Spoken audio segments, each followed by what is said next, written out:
there, folks, and welcome to the Jefferson Educational Society Global Summit event. The American Dream is not dead. I really thought maybe this time of year, this particular week, we needed some optimism potentially, something to uplift us and give us some hope. And so we're going to hear about that tonight from one of the best and brightest in the country who happened to, and I love every time I get a chance to say this, literally wrote the book on it. And there is a book sale tonight, so you can get your copy signed. For those of you that I haven't had a chance to meet, my name is Ben Spagan. I'm the Vice President here at the Jefferson Educational Society. First and foremost, I'm going to ask you in joining me in taking out your handheld or mobile devices and placing them in silent mode or airplane mode, or simply turning them off out of courtesy for tonight's presenter as well as your fellow patrons. But of course, we do welcome you to take photos and interact with tonight's program. Just do so quietly. So I am here to do three things. Welcome you to the Global Summit, go over some housekeeping for the event, and introduce the introducer. So if you're keeping track, I've already welcomed you to the Global Summit event tonight, so we're already on to number 2. After this evening's welcome and introductions, we are going to hear from our honored speaker. During that presentation later on, you're going to see our team come through and look to collect index cards. You likely got offered that on the way through. Those are to write your great questions, because we are going to take your questions tonight and have them as part of this dialogue. Now, if you didn't get an index card or a golf pencil, simply raise your hand and one of our helpful team members will be around to make sure you do get one. And if you want one later, we'll make sure you get one as well. So I will be on stage asking the questions. So I do ask, and these are for bonus points tonight, good penmanship. The better I can read it, the more likely it is that I'll get a chance to ask it. So I do appreciate that. We are going to work our way through as many as we can, but we do want to save time for that book signing and sale. That is out in the lobby, so I invite you to join us there. So tonight marks event number 7. So we are more than halfway through the more than dozen events that we have, but we do have more on the horizon. Now tomorrow we don't have an event. Tomorrow, although you have been able to vote in the days leading up to it, tomorrow is election day, so we are taking the day off from programming to make sure that we do not interrupt with your opportunity to practice democracy, which of course we hope that you do. However, we are right back on Wednesday, November the 6th.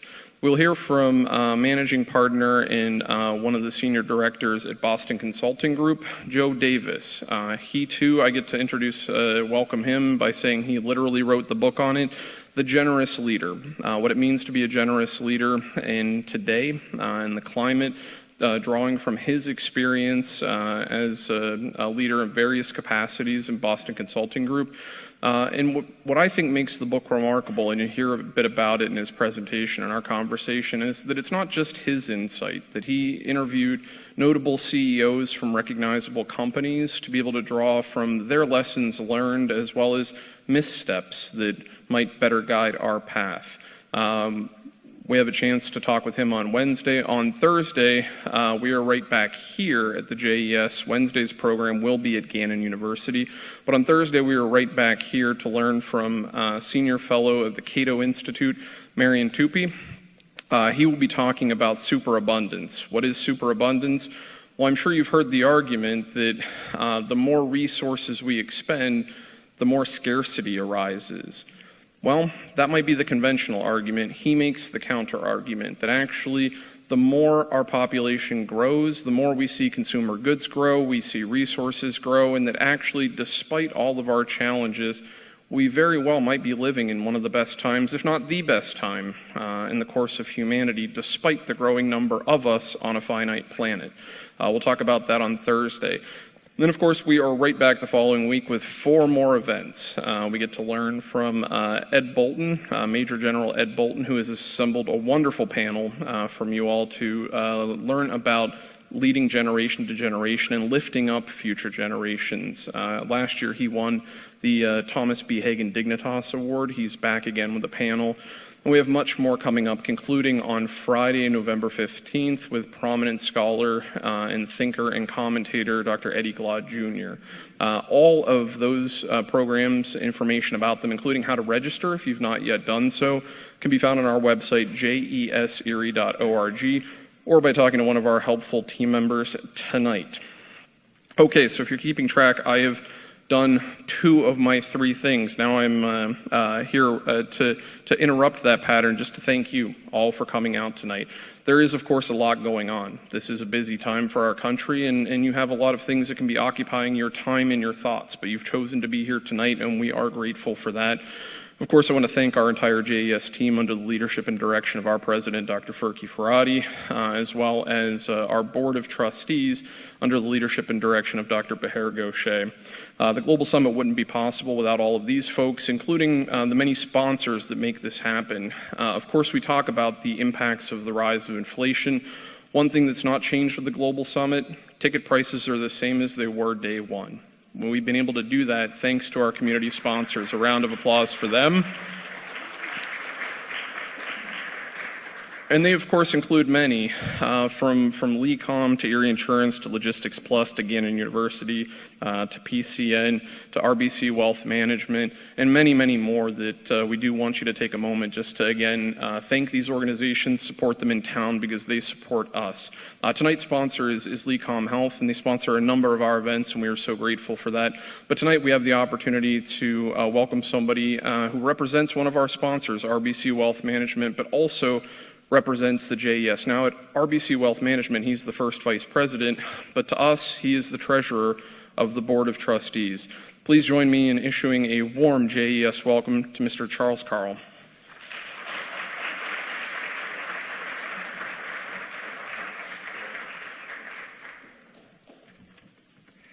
Thank you, Ben. And good evening, everyone, and welcome to the Jefferson Education Society. As Ben said, my name is Charlie Carl. I'm one of the founding board members of the Jefferson Education Society and serve as the secretary. Tonight is a real honor to introduce our next speaker, Dr. Michael Strain, to discuss tonight's topic, which is the American dream is not dead, but populism could kill it. Now, that's one hefty sentence which refers to Dr. Strain's 2020 book and tonight's program by the same name. So, how did we get here? Why does populism pose such a threat in our society today? Well, Dr. Strain is a unique position to offer his insights on the question. He's an author and an expert at the American Enterprise Institute, where he is the director of economic policy studies and the Arthur F. Burns Scholar in Political Economy. His research and writings span a wide range of areas, including labor markets, political finance, social policy, and macroeconomics. He has published several dozen articles in leading academic and policy journals, but his signature work on the American dream examines long-term trends in economic outcomes for typical workers and households. Dr. Strain is a professor in the McCourt School of Public Policy at Georgetown University.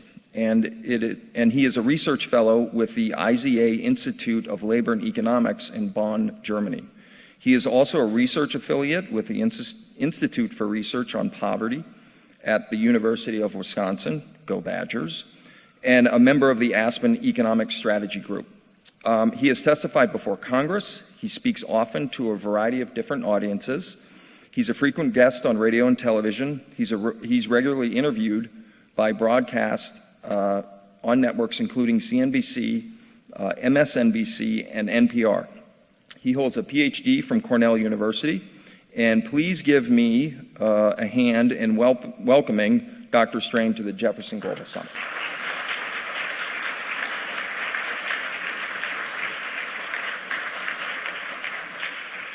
Thank you very much for that generous introduction. Thanks all of you for coming out tonight.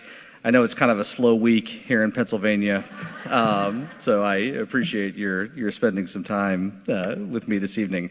I'm just so impressed by the Jefferson Educational Society.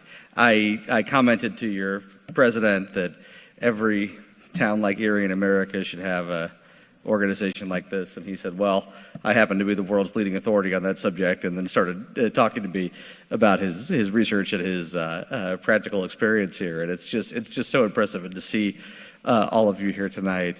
The need for civic renewal, the need for serious discussion of public affairs, the need to hear from people who you don't agree with, who don't share your views, but to engage in a respectful and civil way. These are things that you just have to have in order to have a well-functioning democracy. And I can see that is alive and well here in Erie, and I wish that were more true around the country than it is, and maybe that's something we can look forward to over the coming years.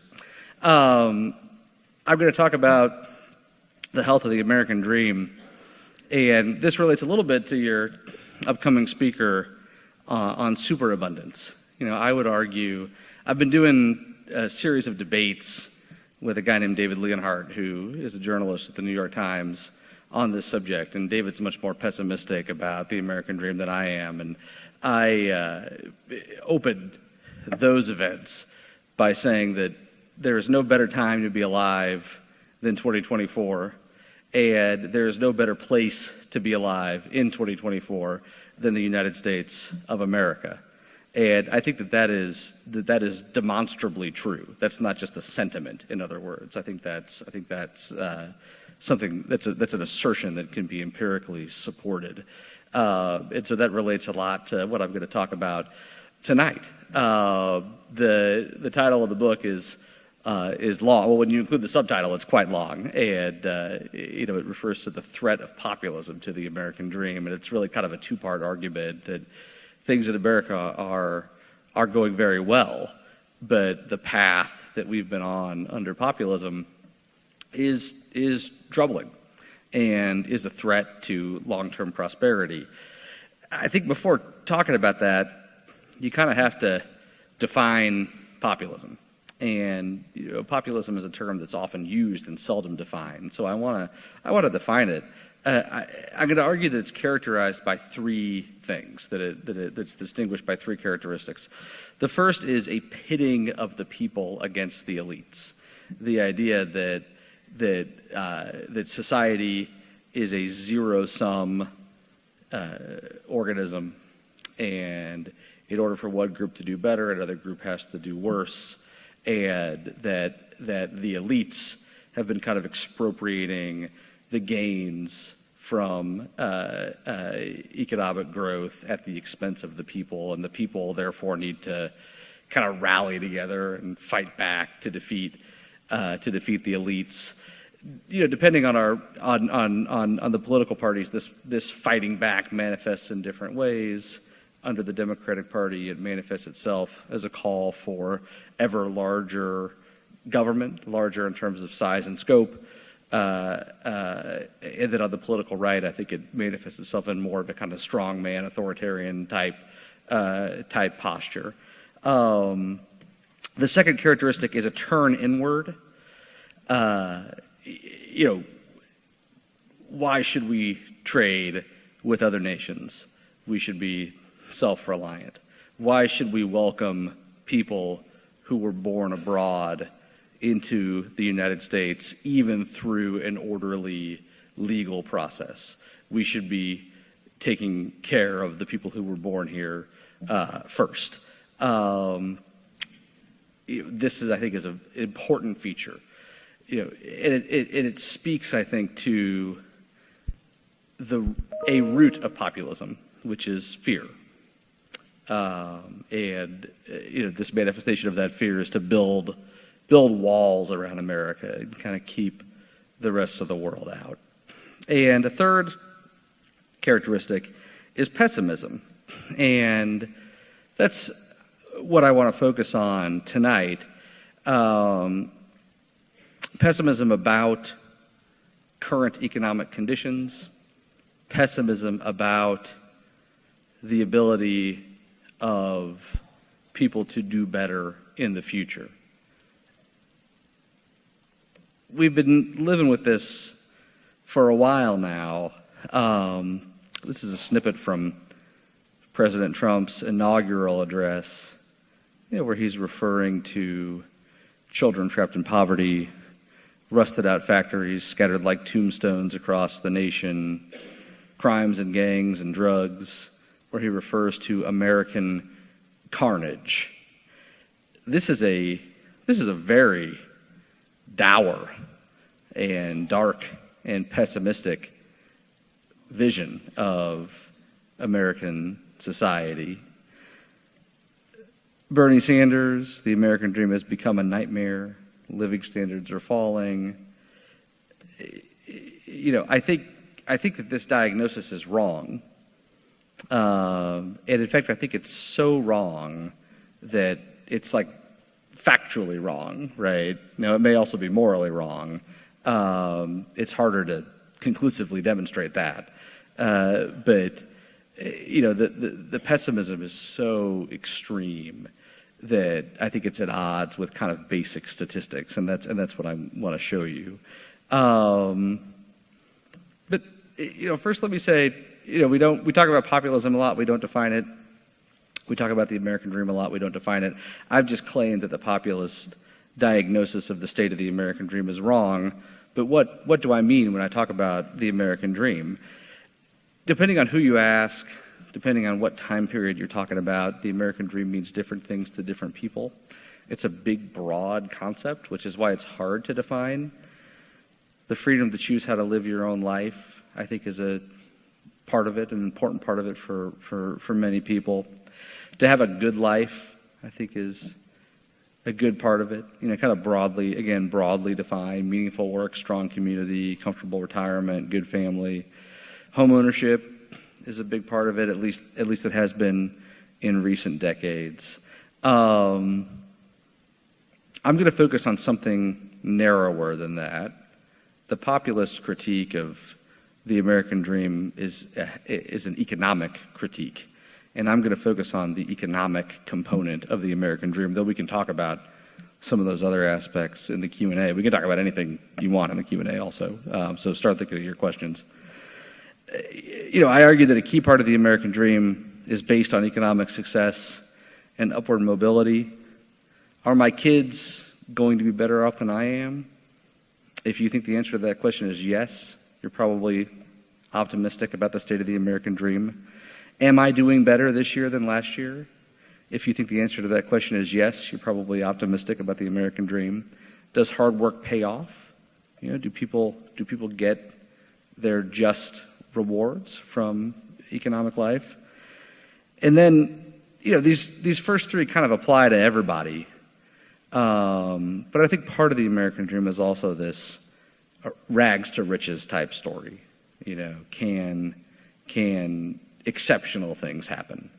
Can someone born into poverty rise up to the very top in terms of wealth or income or career success? And if you think the answers to these questions are no, then you're probably worried about the state of the American dream.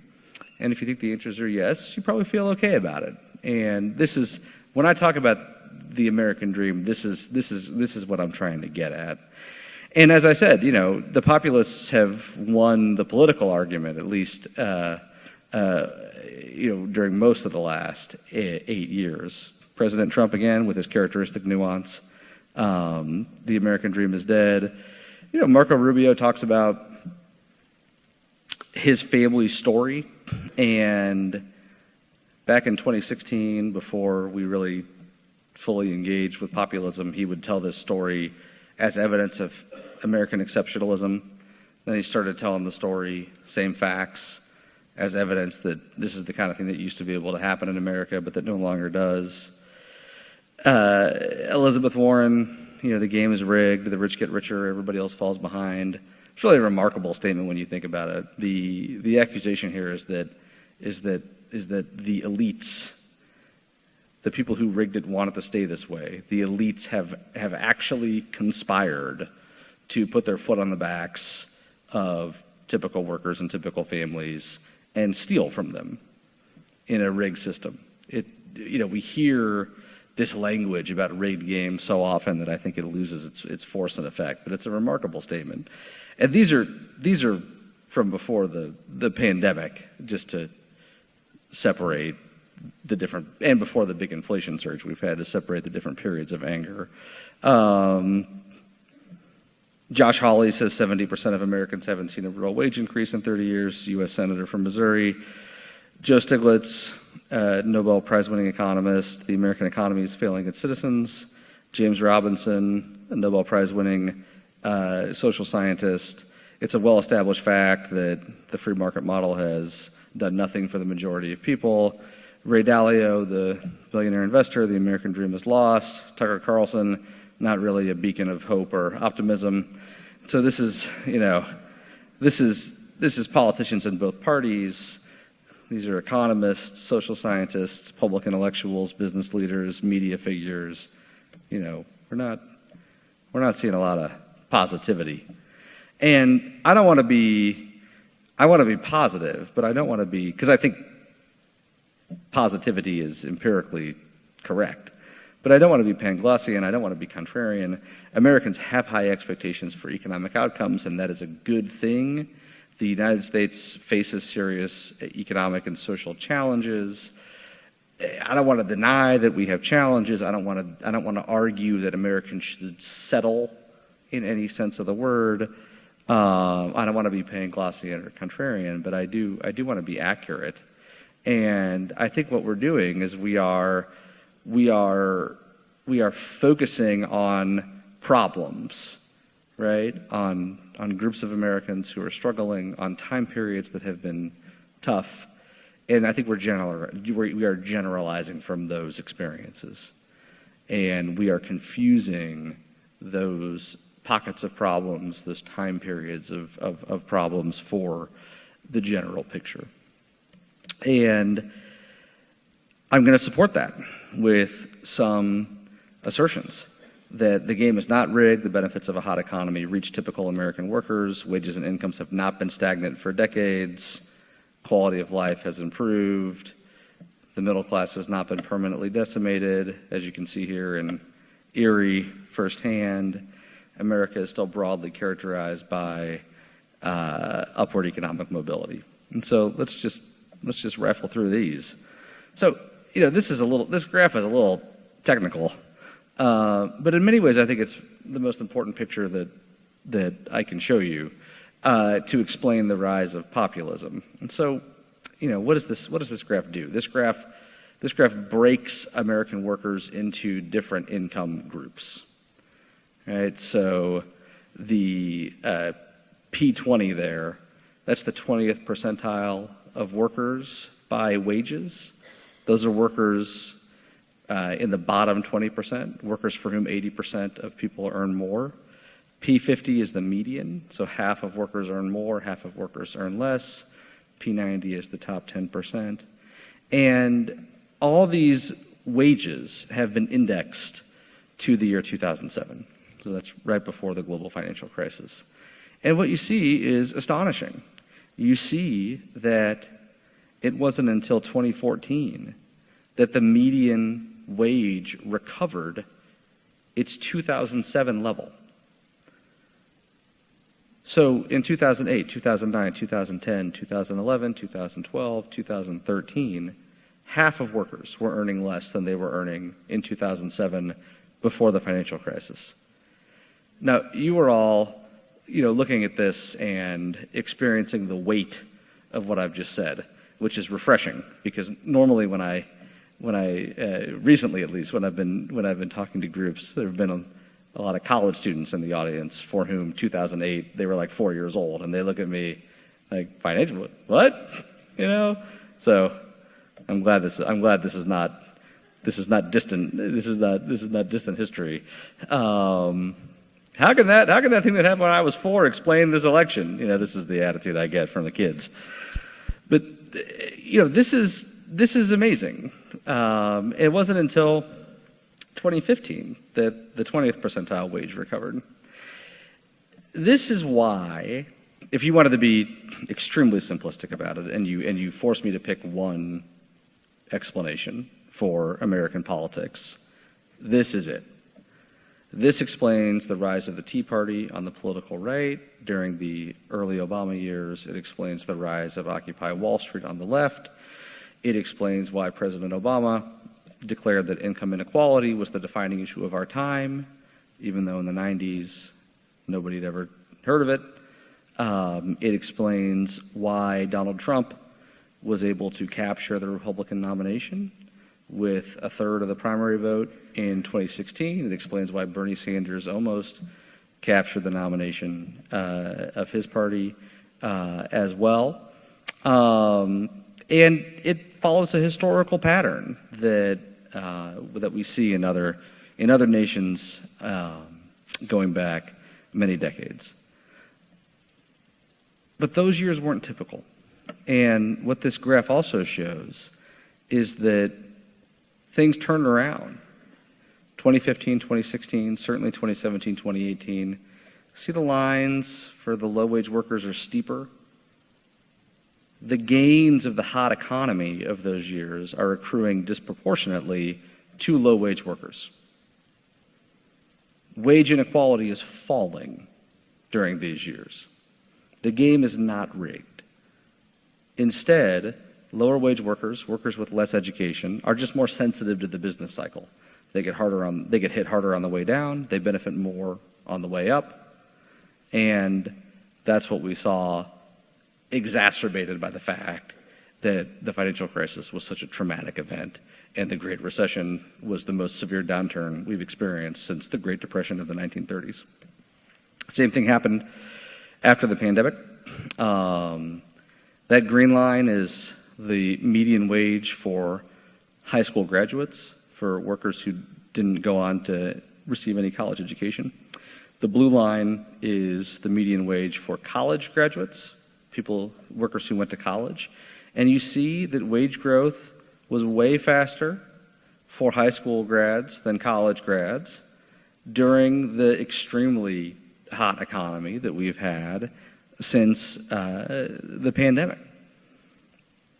The game is not rigged. The benefits of the hot economy of recent years have accrued disproportionately to lower wage workers. Now, those lines cross in late 2023 as the labor market starts to cool.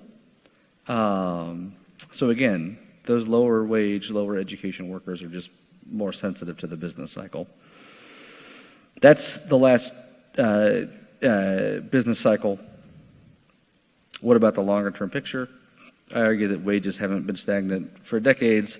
This is inflation-adjusted wages for non-supervisory workers. These are a group of workers you can think of as workers who are not managers.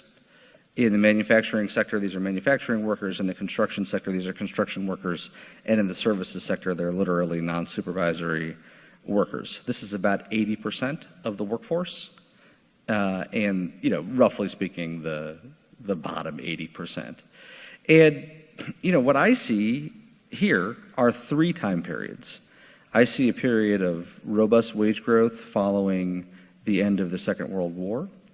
That came to an end with the oil embargo of the early 1970s and that inflation shock.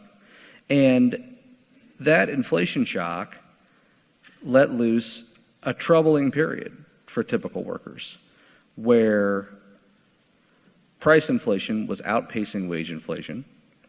And we really did have a period where typical workers were falling behind and where the wages of typical workers were stagnant for decades. If you go back in time to the 1992 presidential campaign, I know President Clinton was just here in Erie, I think over the weekend. The Clinton campaign in 92, famously argued, it's the economy, stupid. And that was a compelling argument because in 1992, the United States had experienced a 2-decade period where wages for typical workers were stagnant or falling. But a bunch of things happened in the early 90s. The disinflationary effects of the Fed figuring out what it was doing in the 80s kicked in.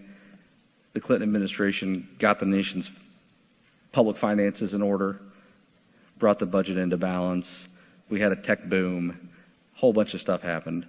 And we entered into a new period.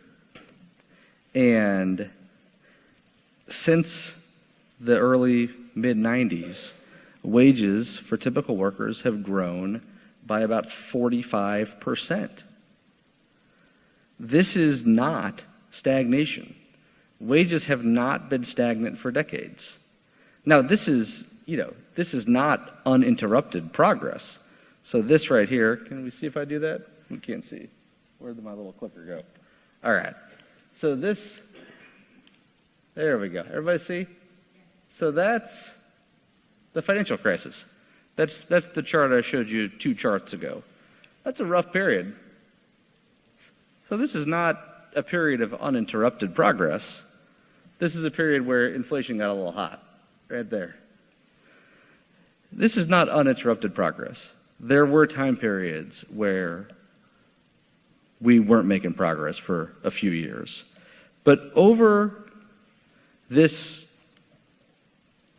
3+ decade period, the wages of typical workers grew and grew and grew and grew. Just in case you're wondering kind of what it looks like, if you take a finer level of detail, you see the 10th percentile of workers saw their wages go up by 52% during this period, so faster than the median. Wages are, of course, just one component of the flow of financial resources that households receive that they can use for consumption or savings. The most important for most households. But if you really want to know what are the flow resources that households are getting, you want to look at income. And if you look at income, what you see is that after you adjust for taxes and transfers, over this period, median household income, after adjusting for inflation, is up 55%.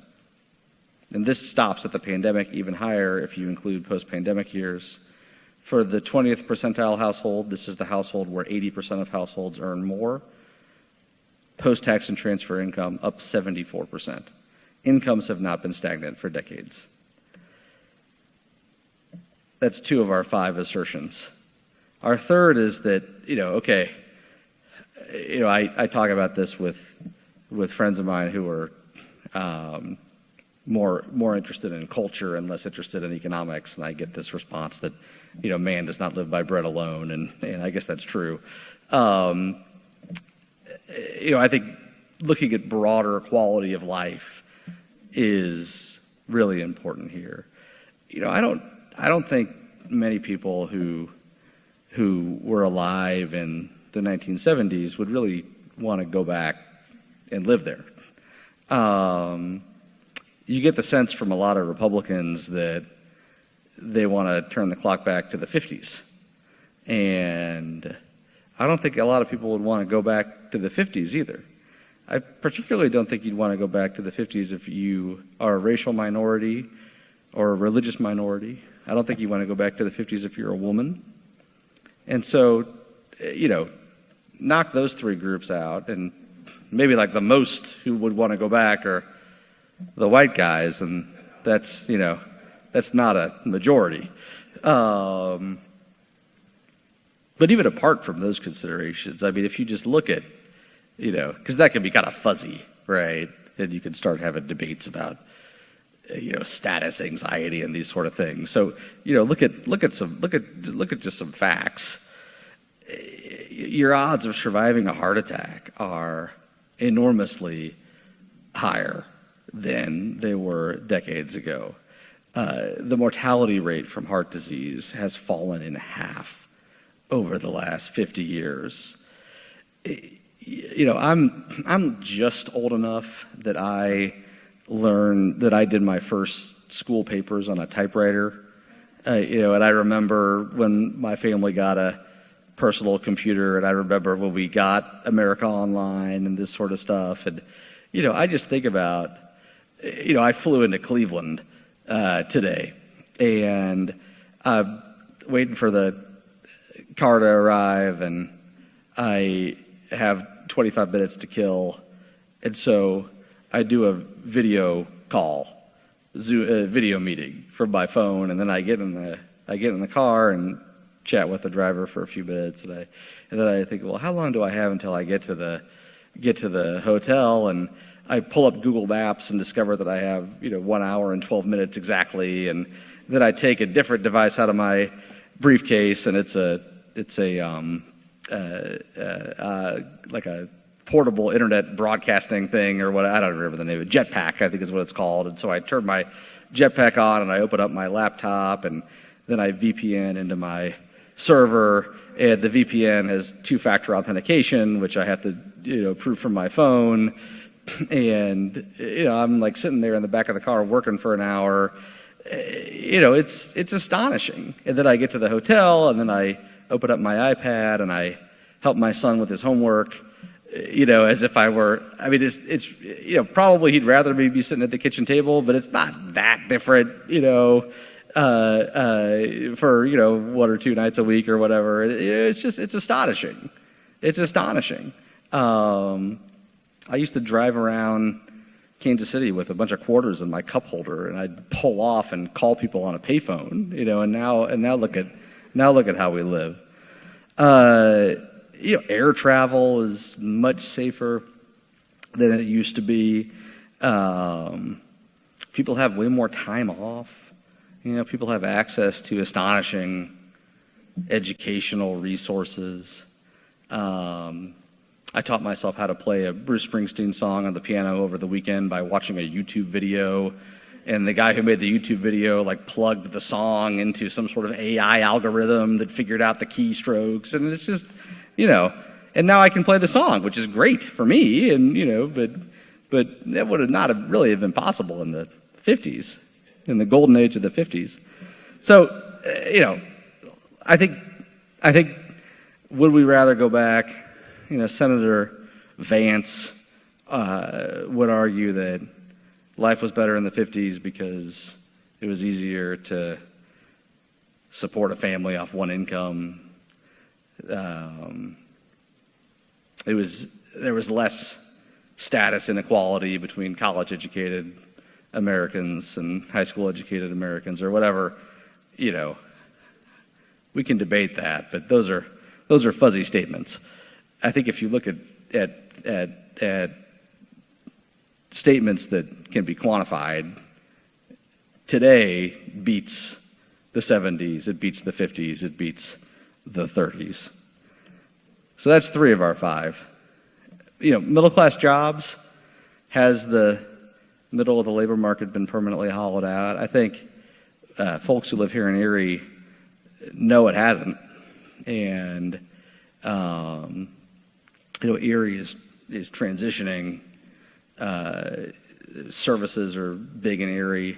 Insurance is big business in Erie. These are things that were not true decades ago. I had a beer at the reception that came from a local brewery. I imagine if I came to Erie 50 years ago, there weren't microbreweries down the street, and so Erie is maybe there were macrobreweries. Okay, well certainly when I was a kid, it was. I grew up in close proximity to St. Louis, and so it was pretty much Budweiser is what we had. So Erie's transitioning, and is that happening broadly? First, let's just kind of take a look at what's happened.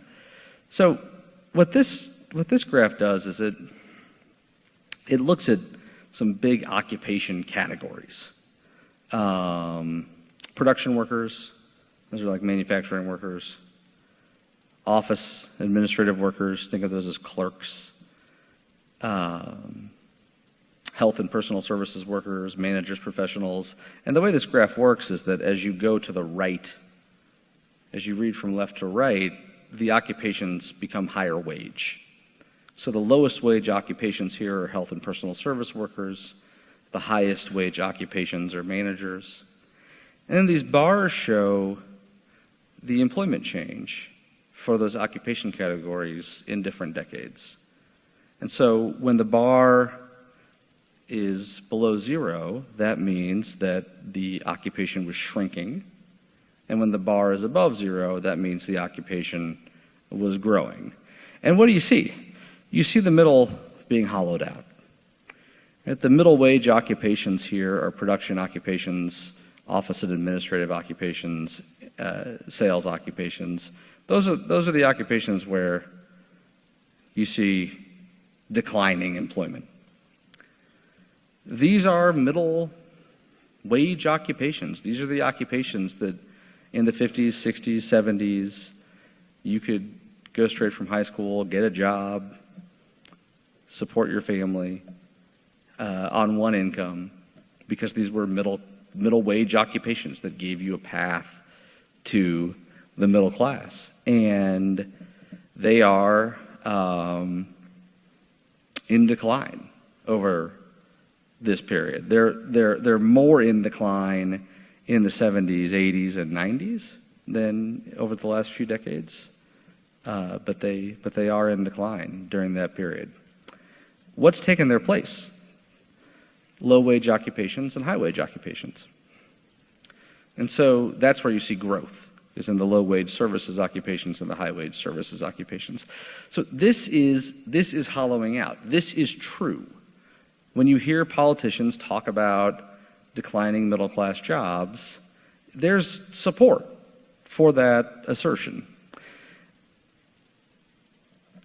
That chart I showed you about wages following the financial crisis, I would say, is the most important chart that explains the last 8 years. But think about populism in a little more granular way. And so, President Trump got a third of the primary vote in 2016. 2/3 of people voted for somebody else. President Trump's primary campaign sounded a whole lot like Pat Buchanan in the 1990s. Pat Buchanan was talking about this chart. Donald Trump's talking about this chart. Bernie Sanders is talking about this chart. Sherrod Brown is talking about this chart. This is important stuff. So, let's talk a little more about it. This just says in numbers what I just showed you in that picture. In 1970, employment was pretty evenly split among low, middle, and high-wage occupations, and employment in middle-wage occupations has plummeted. Briefly, this was not caused by trade. This was caused by technological automation. But now let's look a little deeper. What happened to these workers? Well, this is a chart that what happened to these workers? How can all this good news that you've been telling me be consistent with this kind of ominous sound that you're given now? And the answer is that this chart is mostly a story of upward mobility. So if you look at what's been happening to households, what I've done here is broken households up into income groups. So the red line are households that make between $35,000 and $100,000. This is all adjusted for inflation. The blue line are households that make less than $35,000. And the green line are six-figure households that earn a six-figure income. And what you see is a big drop in middle-class households, middle-income households. Middle-income households used to be the majority. In 1970, it was about 55% of households were in this middle-income group. And that fell by 15 percentage points. That fell down to 40%.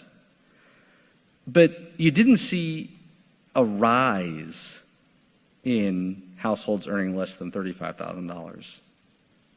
Instead, you saw a rise in households earning more than $100,000. So this churn in the labor market is mostly a story of upward mobility. It's also a story of transformation. Erie, getting the insurance business going. Erie, getting the services sector going. I wanted to create two different categories of middle wage jobs. So the first thing I did was I grabbed the middle. Right? I looked at every occupation in the United States. I threw out, and then I ranked them by how much money do people make in those occupations. I threw out the top third, I threw out the bottom third, I grabbed the middle third.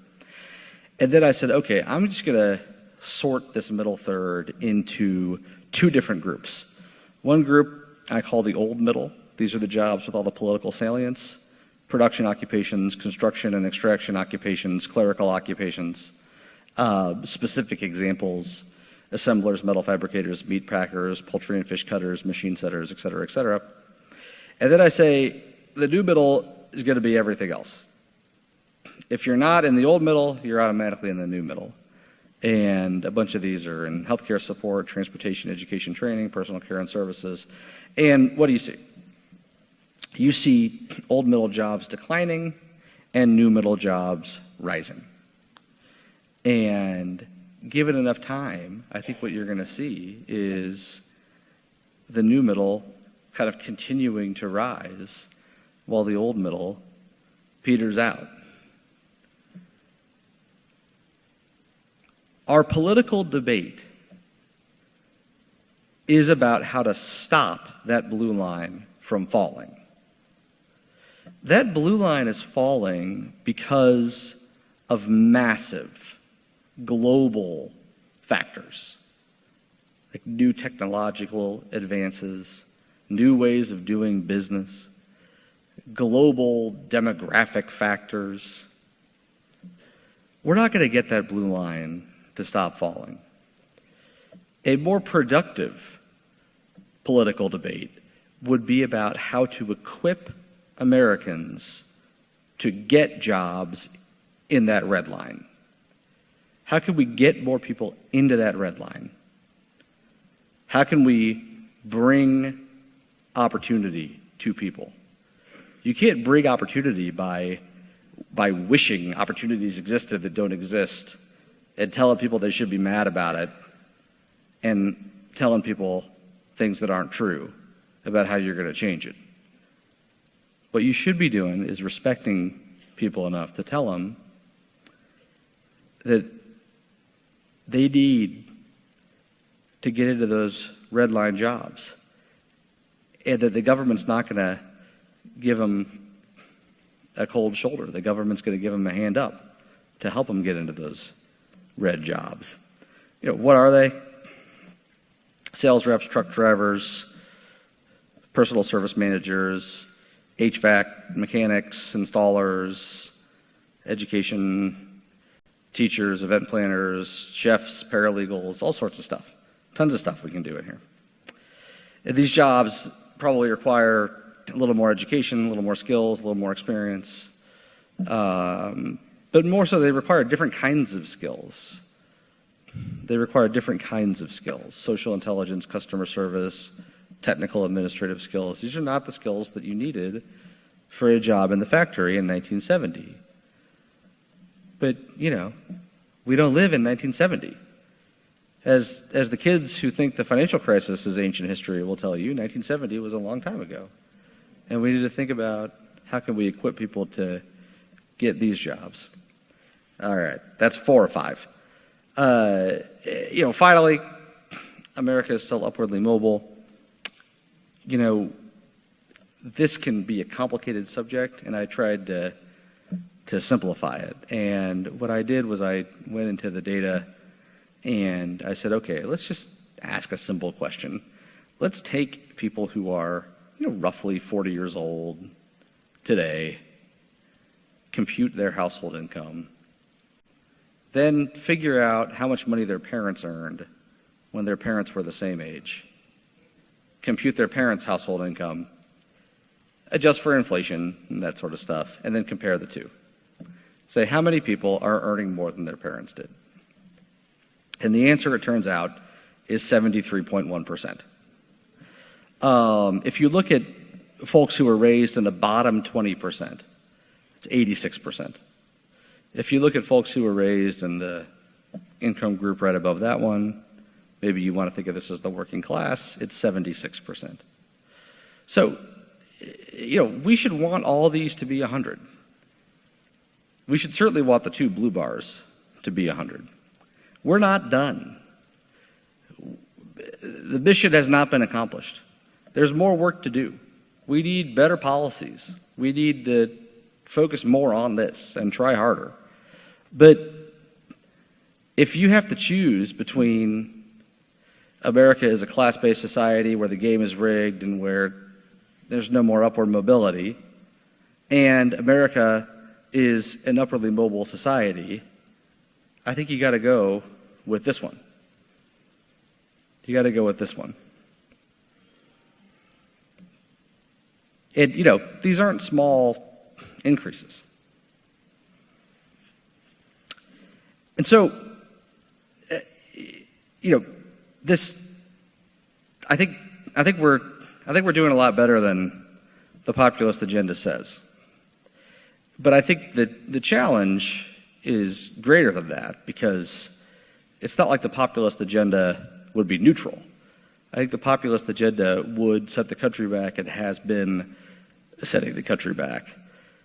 These diagnoses matter about America being a class-based society, about the game being rigged, about wages and incomes being stagnant, about life being better in the 50s and the 70s, about the middle of the labor market being permanently hollowed out. These diagnoses matter because they lead to policy conclusions. That domestic manufacturing should be subsidized and prioritized through trade wars and industrial policy, that immigration flows should be slashed, that tax policy should be used punitively, that middle-class spending should substantially increase, that the value of work is overstated, that we should have welfare for all rather than having a safety net for those who need it, that the importance of economic growth is overstated. These are all wrong. But this is the center of the policy debate. And so we have work to do. What would be better? A growth and opportunity agenda where we really take growth seriously. Growth is the only way for me to do better without you having to do worse. And breaking out of that zero-sum mentality is extremely important. We need to advance economic opportunity to those who need it. We need to increase participation in economic life. We need more dynamism, more innovation, and a greater tolerance for those disruptive effects. And we can talk about that or anything on your minds when we get to the Q&A. Thank you so much.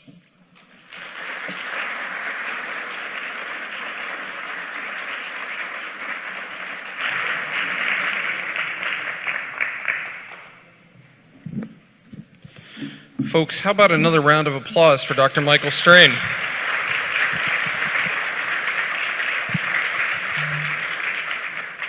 So, Dr. Strain, I want to go back to where I think a lot of good stories tend to begin, at the beginning.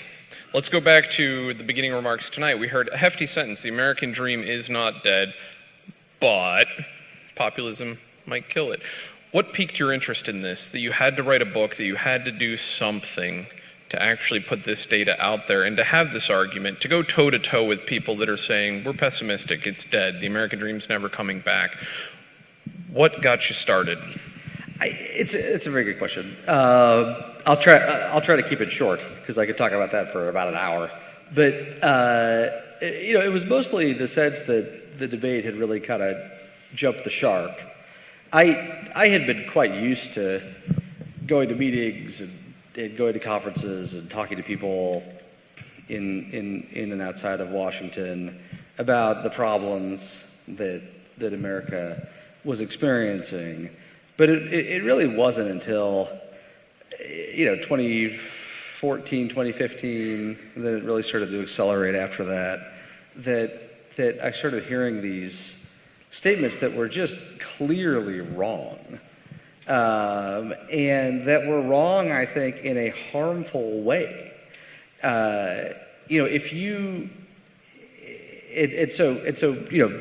The wrongness, like the degree of the wrongness, I think was a big part of it from reasonable people.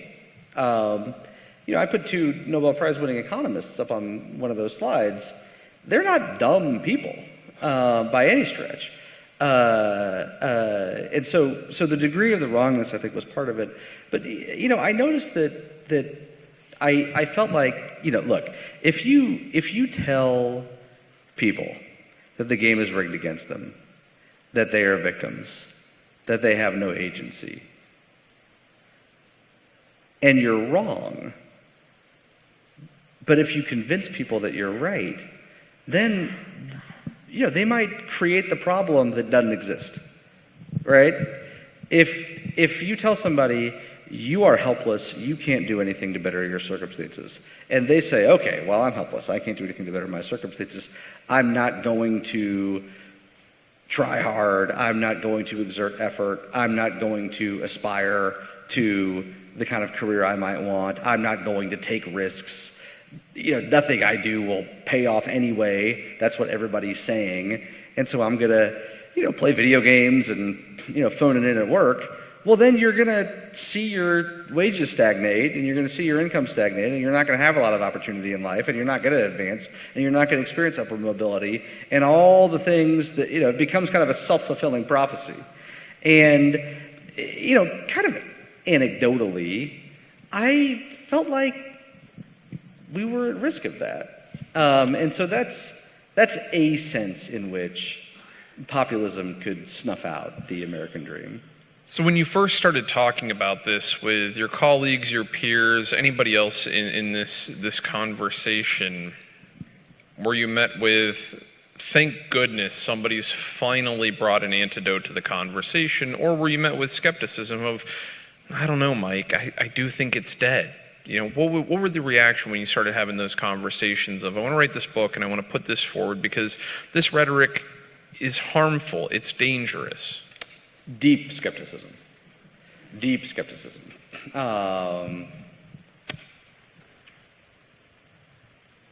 Maybe like 90% skepticism, 10%, oh, thank goodness you've done this. Something like that. Have you since been able to assemble a band of Michael Strains in the world that you've put it together and said, look, we've got to push back because this isn't coming from just one side, right? I think that was one of the things that really caught my attention in your opening is here you have the American carnage from Donald Trump on one side, but here you also have the declaration that the American dream has become an American nightmare from Senator Bernie Sanders on the other side. So it's not as if you're just fighting one political party, but yet you're fighting both. So have you managed to assemble your Avengers? Do you have a team around you? How are you working on this together with other people? I like this Avengers analogy. I think that there is a growing recognition that these arguments are, if not correct, then at least are substantially empirically supported. I think that scholars and economists and public intellectuals are influenced by the times. And, we had a very rough stretch following the financial crisis. And, that was not a time where people were extremely receptive to the argument that everything is fine. We had an extremely polarizing president from January of 2017 to January of 2021. And, most people who do this kind of stuff for a living are progressive Democrats. And, that was not a time when they felt like, they were particularly receptive to arguments that there's no better time to be alive than the year 2019, which I think in 2019 was true. But they weren't receptive to that.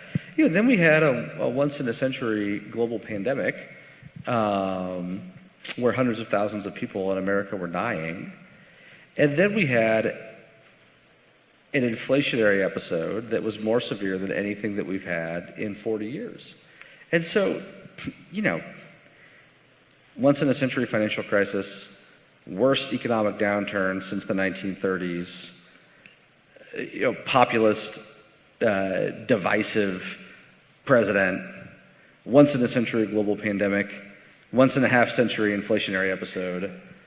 This has not created the backdrop to warmly embrace a good news story. That doesn't sound to me like the best time to be alive. Oh man, what you've just great. laid out. It's great though. I think it is. I think again,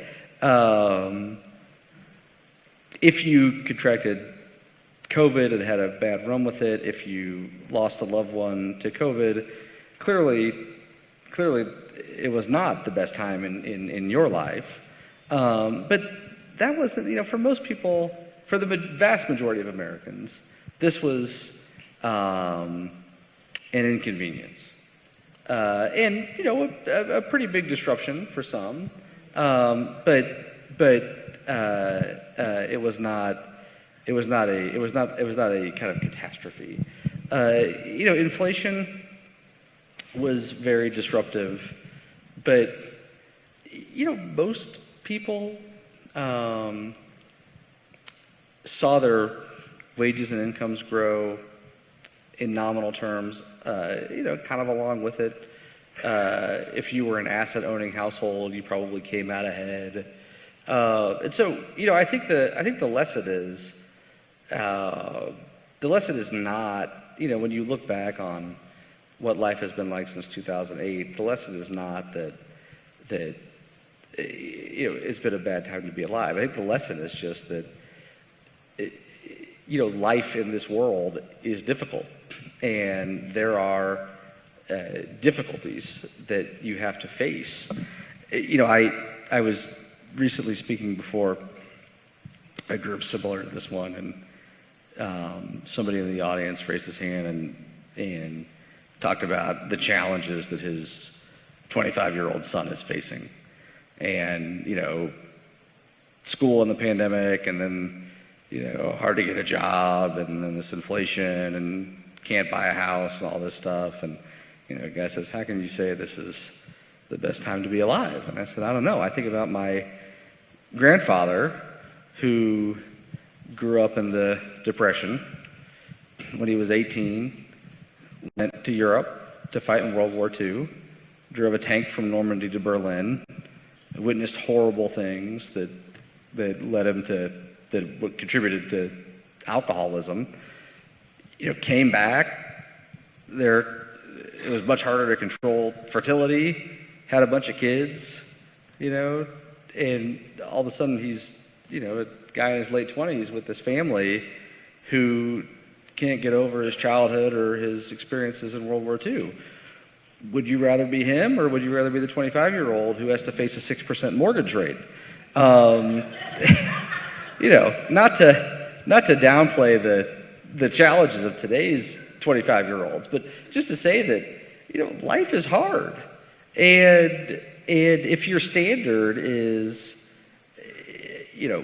we should be living in a period of extreme harmony where our lives are not disrupted by national or global events, and where we don't encounter any friction, good luck. I mean, maybe for a few years in the 90s, but then, we had 9/11 in 2001. And so, I think have the last 15 years been challenging? Yes. Have they been more challenging than normal? For sure, particularly following the financial crisis. But that is not itself an argument that things are bad in a historical relative sense. Well, I think that's what's so important to this argument is one, thinking about,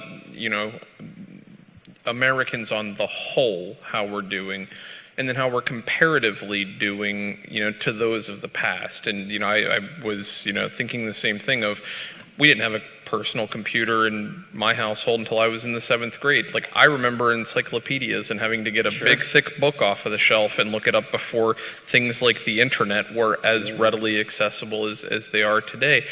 When it comes down to perception, though, and we talked about this in an earlier conversation at the Global Summit. One of our speakers, Tom Nichols, had brought this up in a conversation of, you lay out all the facts, you tell people, look, despite, inflation being touted as a problem, it's down, the economy's on the upswing, things are looking better. You lay out all of the data and somebody says, but I feel like the economy's not doing great for me. Mm.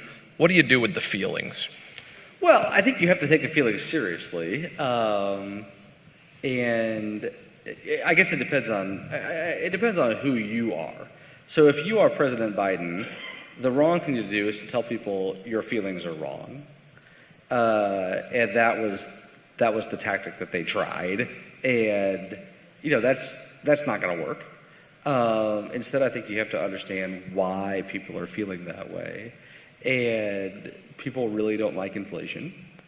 I pay attention to these issues. I think more than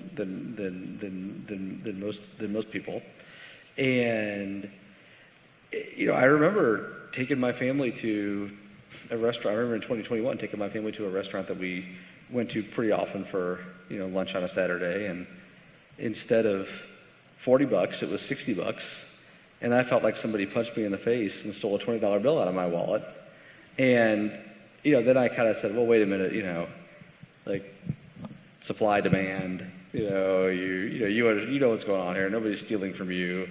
And I thought, like, I don't know, like you have you own some stocks and you own your home, and yeah, like you're out $20 on this lunch, but your house is worth like 20% more than it was a year ago, and you're better off than you were.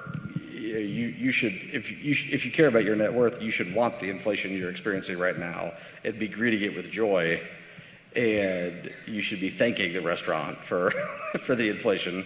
But that's not how I felt. I felt like somebody punched me in the face and stole the $20 bill out of my wallet, and I wanted my house to be worth more money and all the prices to stay the same.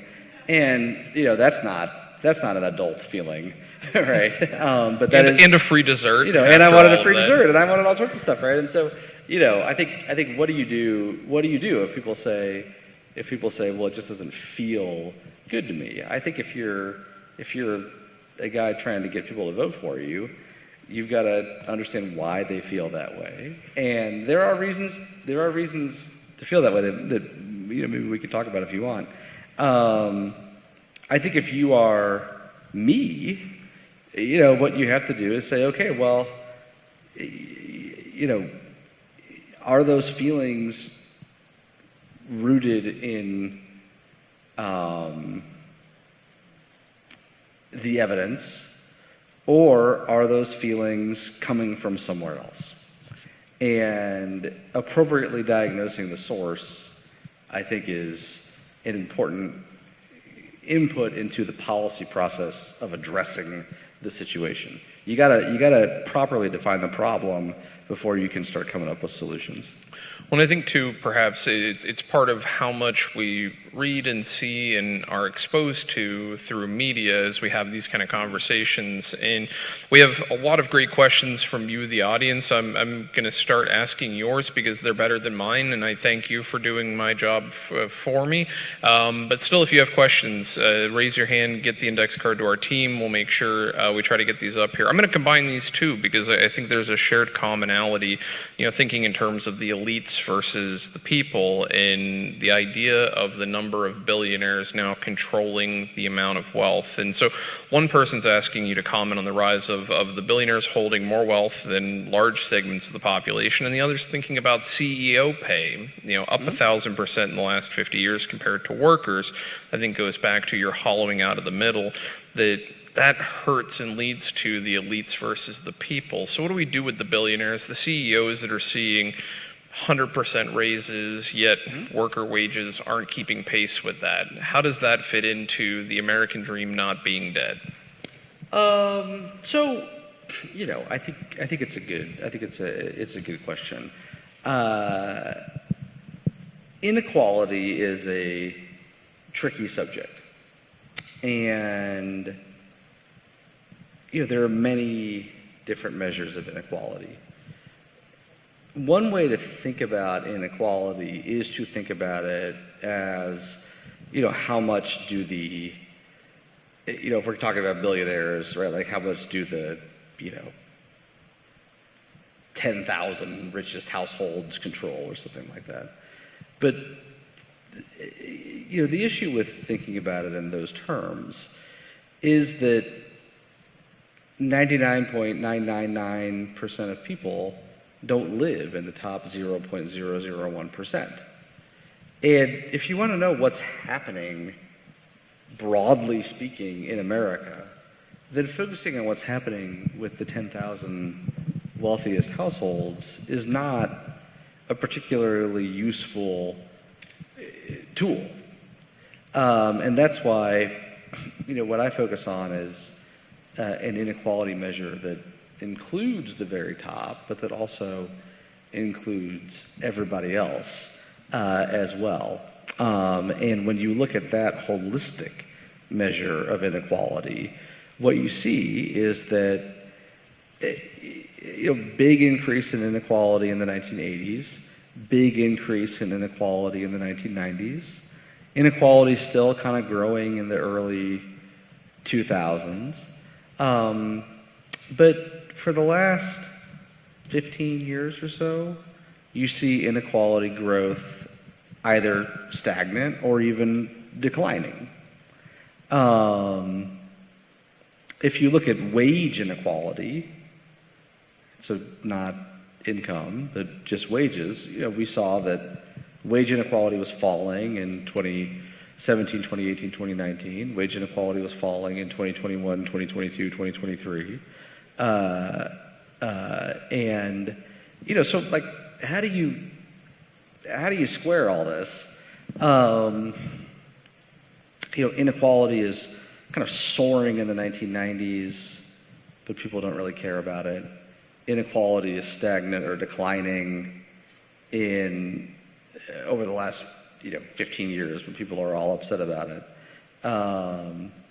I took a stab at answering that, and I actually tried to compute the correlation between the share of opinion poll respondents who say that inequality is growing and measured inequality. And what you find is conservatively, you find no correlation, and you could argue that there's a negative correlation. And I think what's happening is that people care about how they are doing. And during periods when wages are growing, typically they're growing faster at the top than the bottom. And so, wages are growing throughout the distribution, they're growing faster at the top, inequality is going up, people don't care about inequality. It's because they care about how they're doing. They're not focused on the billionaires, right? That's not part of their life. I know a lot of billionaires, and I didn't, when I was a kid growing up in Kansas City, or even when I was getting started in the workforce, I never thought about billionaires. And if I had thought about billionaires, I had no idea what a billionaire was. I had no idea what $1 billion of net worth could get for you. This is just not an animating concept, I don't think, in the lives of most people. But how they're doing, and how their neighbors are doing, and how their friends and family are doing, that is an animating concept. So, there again, you get to the period following the financial crisis, and you see inequality growth peter out while people are really concerned about inequality. How do you explain that? Well, because that was a period when half of workers were underwater for half a decade. And they didn't like that, understandably. Those were hard years. And so, one of the ways that manifested itself was by assigning blame to the elites. Talking about inequality. So we have to understand where that sentiment comes from, and figure out how to think about it. So your book is focused on the American dream, but several questions up here that I'm going to blend into one, because we're noticing this isn't specific to America, the threat of populism. Mm-hmm. So are you following in your research the effects abroad, international rise of populism, how that's affecting economies, how we compare or contrast or align with that? What do we learn from any peers? What do we project out onto the global stage? Yeah, so it's heavily influenced my thinking. And it's influenced my thinking about how our economy is doing, and it's influenced my thinking about our politics. there's a really good study that looks at the root causes of populism in the 40 or 50 highest income countries in the world over the last, roughly speaking, 200 years. And, you can, in most countries, it's easier to measure populist sentiment than it is in the United States, because most countries have a parliamentary legislature with many political parties. And so you can calculate the share of parliamentary seats that are held by members of populist parties. And there's a pretty consistent finding, which is that financial crisis happens, populist sentiment soars, it stays elevated for about 10 years, and then it returns back to baseline. Accompanying this surge in populism is a lot of hostility toward minorities, a lot of hostility toward immigration, hostility toward outgroups, protectionism, trade, and the United States has been fitting this historical pattern. And as the question correctly notes, so has Western Europe, where we've seen the rise of populist parties throughout Western Europe. We've seen populist policies enacted that are similar to what we've seen in the United States on immigration, on trade, on international engagement. And so this has very heavily influenced my thinking, because again, you gotta figure out where the problem is. You have to define the problem to think about the situation correctly and to think about how to move forward. And I don't think the issue in the United States is Donald Trump or Bernie Sanders or Elizabeth Warren or Joe Biden's populist tendencies, right? That can't explain why the British people voted for Brexit. That can't explain why far-right parties are gaining ground in Germany. That can't explain why populism is on the rise in Italy and Holland. They're not reacting to things that are happening in America. And so it strengthens my view that what we are seeing is a response to the economic trauma of the financial crisis. And it suggests to me that the best solution is a period of growing incomes and growing wages. Why has it taken so long? I mean, I would argue that we were kind of fitting this pattern, and not just the United States, but also Western European countries. Things were looking a lot better in 2019. And this stuff kind of felt like it was on the way out. And the Democratic Party didn't nominate Bernie Sanders in 2020, and the populist candidate didn't win the election in 2020. But we also had this pandemic, and we know from history that pandemics cause severe social and political disruption. And then we had all this inflation, and we know that inflation causes severe political and social disruption. And so we just kind of gotten hit by all this stuff. But I think if we can have a period where a multi-year period where wages for most workers are growing, where we have stable inflation, and where we don't have a pandemic, people will calm down a little. And I don't think we need to calm down. We don't need to, people always ask, like, how do we get out of this? And I don't think we need it to go away, right?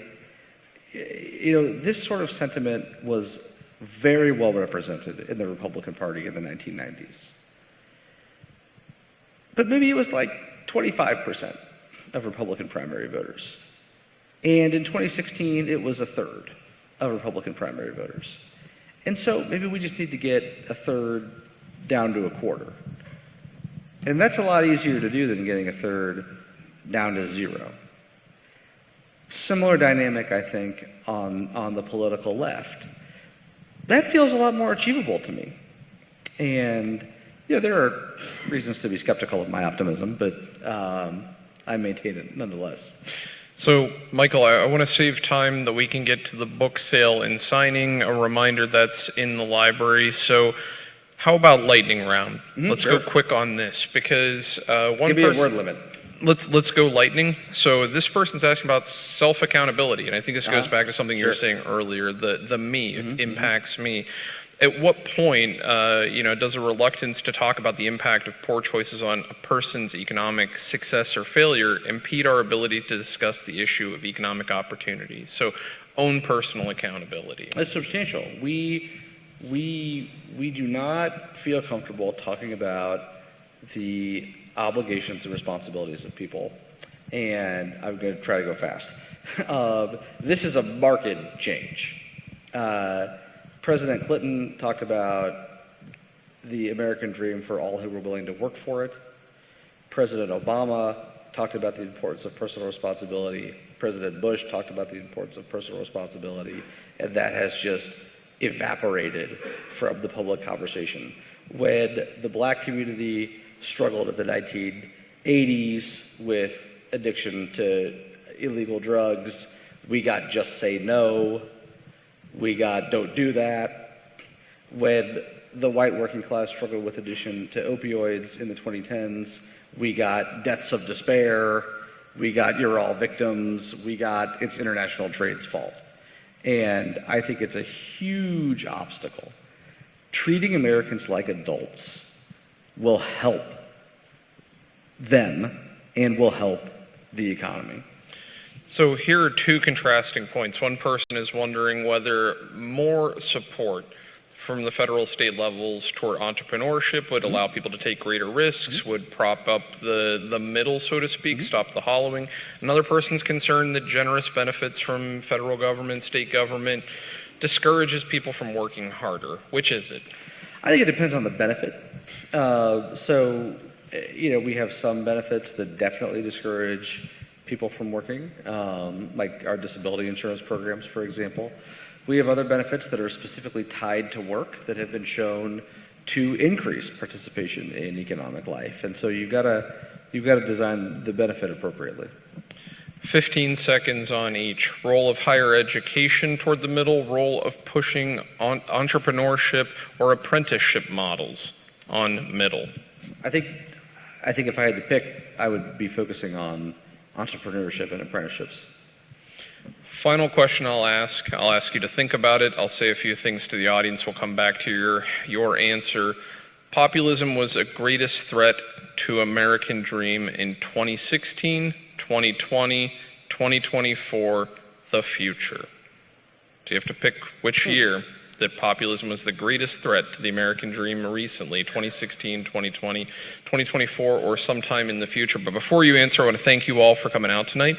I'm going to ask you to hold your applause because we'll give them after the final answer. Then I will see you all out front for the book sale and signing where you can buy your copy of The American Dream Is Not Dead, but Populism Could Kill It. I think we tried to defend it pretty well tonight, and I think that was a success. The Global Summit has been a grand success so far because of all of you, but this is just 7 of many events. We are back at the Global Summit at Gannon University, the Yale Room on Wednesday to learn from Joe Davis, author of The Generous Leader, 7 Ways to Give of Yourself for Everybody's Gain and Benefit.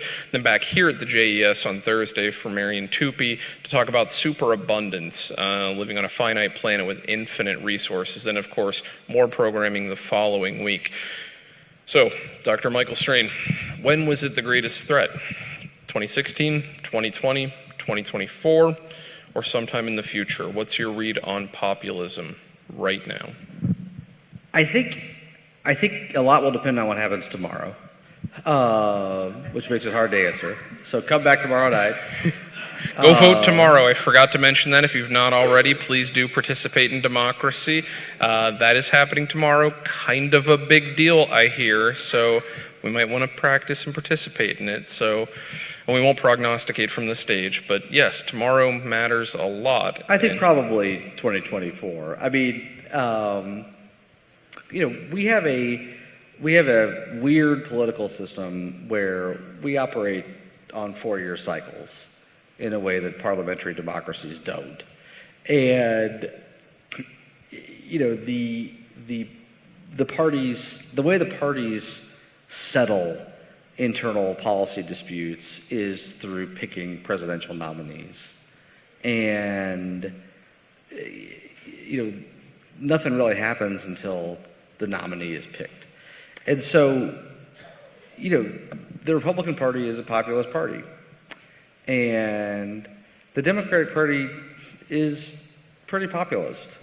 Not as much as the Republicans, but pretty populist.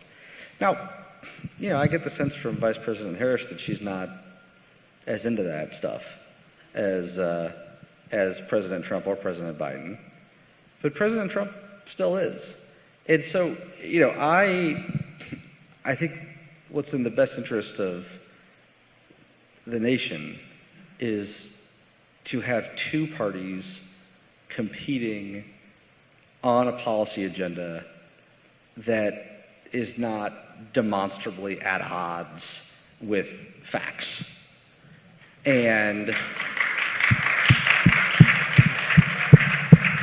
you know, the way to do that is to have party leaders with serious disagreements about the role of government and about the character of the nation, serious disagreements about what policies are best that kind of flow from those underlying disagreements that are more deeply rooted, but where nobody is engaged in like excessive fantasy activity. And, you know, I think the sooner we get rid of the party leaders that are engaged in excessive fantasy activity, the sooner we can move to that better future. Dr. Michael Strain, thank you for joining us here at the Global Summit. Folks, thanks for coming out tonight. We'll see you back again soon. Good night.